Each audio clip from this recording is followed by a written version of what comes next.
नमस्कार मित्रों, शोधार्थी जीएस क्लासेस में आपका एक बार फिर से स्वागत है।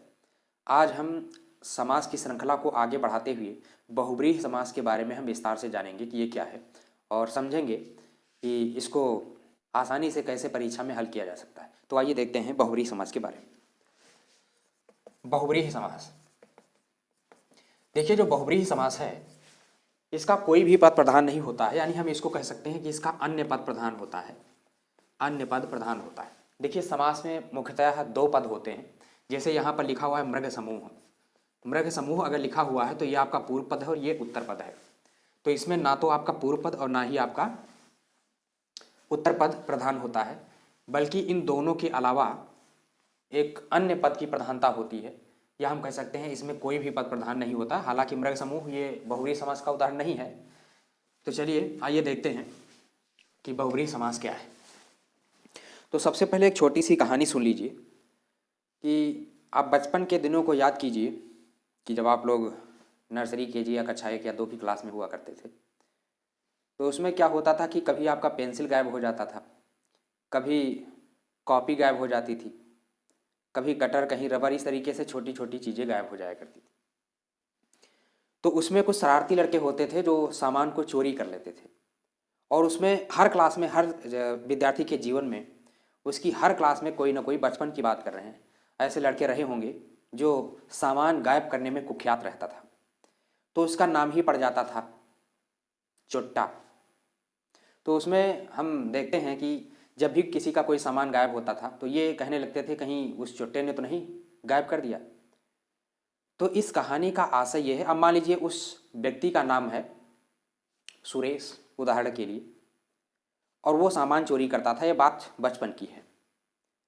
तो यहाँ सुरेश और चुट्टा दो शब्द हैं, समझने के लिए मैं बता रहा हूँ।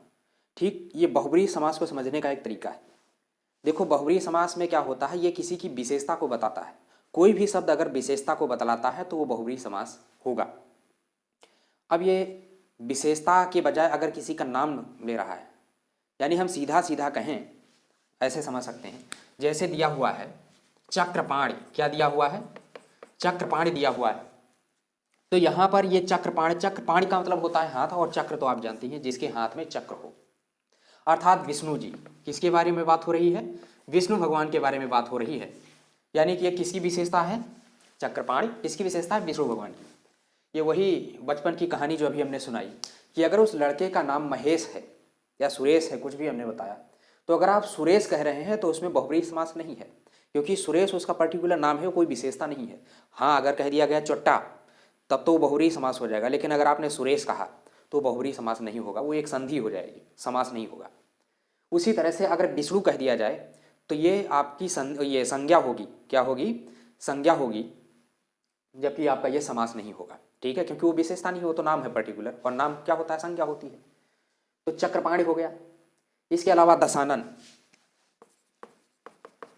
दशानन, 10 आनन है जिसके, मतलब जिसके 10 सिर हो, जैसे अर्थात रावण। अगर आपसे कह दे कि बताओ रावण में कौन सा समास है, तो मैं आपको बता दूं रावण में कोई समास नहीं है। हाँ, अगर रावण की कोई भी विशेषता बतलाई जाती है तो बहुब्रीहि समास में रखा जाएगा।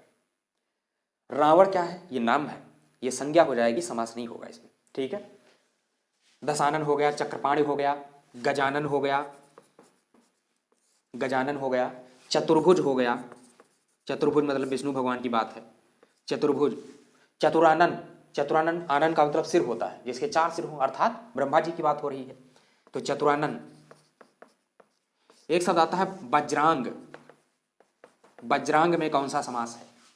तो वज्रांग में आपका बहुब्रीहि समास है। ये वज्रांग क्या है?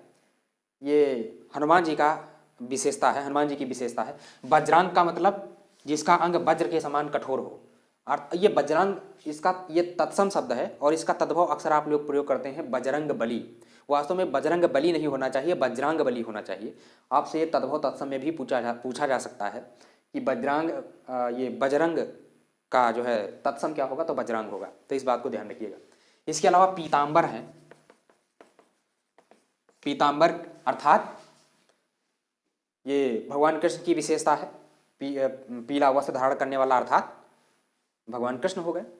इसके अलावा नीलकंठ हो गया। क्या हो गया? नीलकंठ हो गया। और एक बात ध्यान रखना, हमने पहले भी बताया था कि किसी भी शब्द में एक से अधिक समास हो सकते हैं, ये निर्भर करता है प्रश्न पूछने के तरीके और उसमें दिए गए विकल्पों के आधार पर। एक शब्द में 3 से 4 यानी हम कह सकते हैं एक से अधिक समास हो सकते हैं। इसका जिक्र हम बार बार करते रहे हैं। अब जैसे नीलकंठ में यहाँ 2 समास हो सकते हैं और पीतांबर में भी यहाँ पर 2 समास हो सकते हैं। पीतांबर, अंबर का मतलब है वस्त्र और पीत का मतलब पीला, विशेषता बतला रहा है, यानी एक विशेष शब्द है और एक विशेषण है। और जब विशेष विशेषण होता है तो ये कर्मधारय समास होता है। हाँ, लेकिन अगर पीतांबर दिया हुआ है, ऑप्शन में दिया हुआ है बहुब्रीहि समास, तो उत्तर आपका बहुब्रीहि समास ही लगेगा। अगर बहुब्रीहि समास नहीं है तब आप लगाएंगे कि यहाँ पर कर्मधारय समास है। वही हाल नीलकंठ में है। नीलकंठ में वैसे तो आपका बहुब्रीहि समास है, लेकिन ऑप्शन में अगर नहीं है तब आप कर्मधारय समास लिख सकते हो। तो यहाँ पर नीलकंठ मतलब जो कंठ अर्थात गला है वो नीला है, तो यहाँ पर विशेषता बतलाई जा रही है, विशेष विशेषण का हो गया, तो यहाँ पर बहुब्रीहि समास होगा। इस बात को ध्यान रखिएगा। और देखो आप, हमने बताया प्रश्न के पूछने के तरीके पर निर्भर करेगा कि कौन सा समास होगा। यहाँ पर देखिए पीतांबर दिया हुआ है, तो वैसे तो पीतांबर में हमने बताया कि बहुब्रीहि समास है, बहुब्रीहि नहीं है तो कर्मधारय समास लगेगा। और दूसरा देखो और क्या हो सकता है कि गीता पीतांबर सुखा रही है। मान लीजिए प्रश्न दिया हुआ है गीता पीतांबर पहने हैं या गीता पीतांबर सुखा रही है, प्रश्न ऐसे भी पूछे जाते हैं। और पीतांबर को अंडरलाइन कर देगा और कहेगा कि बताओ पीतांबर में कौन सा समास है। और ऑप्शन में गजब की बात यह है कि ऑप्शन में बहुब्रीहि समास भी होगा, लेकिन अब यहां पर बहुब्रीहि समास नहीं होगा। तब यहां पर क्या हो जाएगा? कर्मधारय समास हो जाएगा। क्या होगा? कर्मधारय समास होगा। क्यों? क्योंकि गीता पीतांबर सुखा रही है, मतलब अब यहां कपड़े की बात हो रही है, ठीक है, यानी पीला वस्त्र सुखा रही है, तो पीला वस्त्र विशेष विशेषण है, कर्मधारय समास होगा, बहुब्रीहि नहीं। उसी तरीके से हम बात कर सकते हैं चतुर्भुज में। चतुर्भुज में देखो वैसे तो आपका क्या है? बहुब्रीहि समास है, लेकिन प्रश्न पूछने के तरीके पर निर्भर करता है कि यहाँ पर कौन सा समास होगा। ठीक, अगर बिना शर्त के दिया हुआ है कि बताओ चतुर्भुज में कौन सा समास है, तो आप उत्तर लगाएंगे बहुब्रीहि समास। लेकिन अगर प्रश्न यही ये पूछ लिया जाए अब बहुब्रीहि समास जैसे नहीं है, तो जाहिर सी बात है चतुर्भुज में आपका कौन सा समास हो जाएगा? द्विगु समास हो जाएगा। इसमें संख्या को बता रहा है 4 भुजाएं, और 4 भुजाएं चतुर्भुज में जो होती है, जो आप गणित में पढ़ते हो, है ना, तो उस संदर्भ में त्रिभुज में कौन सा समास होगा तो द्विगु बताते हो, है ना। पंचभुज में क्या होगा, खटभुज में क्या होगा, दुराहा में क्या होगा, तिराहा में क्या होगा, तो आप द्विगु समास लगाते हो। ठीक है, तो ये आप बात समझ लें कि कहां पर कौन सा समास होगा। एक शब्द आता है मृत्युंजय। क्या दिया हुआ है? मृत्युंजय, मृत्यु पर विजय प्राप्त करने वाला मृत्युंजय, है ना, अर्थात भगवान शिव को कहा जाता है मृत्युंजय। ठीक है, तो मृत्युंजय में कौन सा समास होगा? बहुब्रीहि समास होगा। अगर बहुब्रीहि समास नहीं है तो कौन सा समास हो जाएगा? मृत्यु पर विजय प्राप्त करने वाला। तो अगर हम यहां पर देखें तो ये पर विभक्ति आ रही है, में या पर, तो में और पर किस में आता है? जाहिर सी बात है तत्पुरुष समास में आता है। कौन से? अधिकरण तत्पुरुष में। किस में आता है? अधिकरण तत्पुरुष। तो यहां पर तत्पुरुष समास भी हो सकता है और बहुब्रीहि समास भी हो सकता है। बहुब्रीहि नहीं तो क्या लग जाएगा? तत्पुरुष समास लग जाएगा। ठीक है, तो ये परिस्थिति को भांपते हुए आपको उत्तर निकालना है और समझदारी दिखाते हुए इस प्रश्न को हल करना है। ठीक है, अब आइए एक चीज जैसे पूछ लिया गया कि मोहन चतुर्भुज की पूजा करता है, तो बिना शर्त के यहां पर बहुब्रीहि समास होगा, यानी कि भगवान विष्णु की पूजा कर रहा है। अगर कह दिया जाए मोहन चतुर्भुज बनाता है, तो इसका मतलब ये गणितीय रेखा की बात हो गई, गणितीय जो चिन्ह ये आकृतियां बनाई जाती हैं उसके लिए है। तो इसका मतलब अब यहाँ पर 4 भुजाओं की बात कर रहा है, तो यहाँ पर द्विगु समास हो जाएगा। ठीक है, तो इस बात को आप ध्यान रखिएगा। हमने यहाँ पर आपको समझाने का प्रयास किया है। मैं आशा करता हूँ ये बात आपको अच्छी से समझ में आई होगी। तो आज के लिए इतना ही रखते हैं। मिलते हैं इसी तरह के एक अगले लेक्चर में। तब तक के लिए नमस्कार।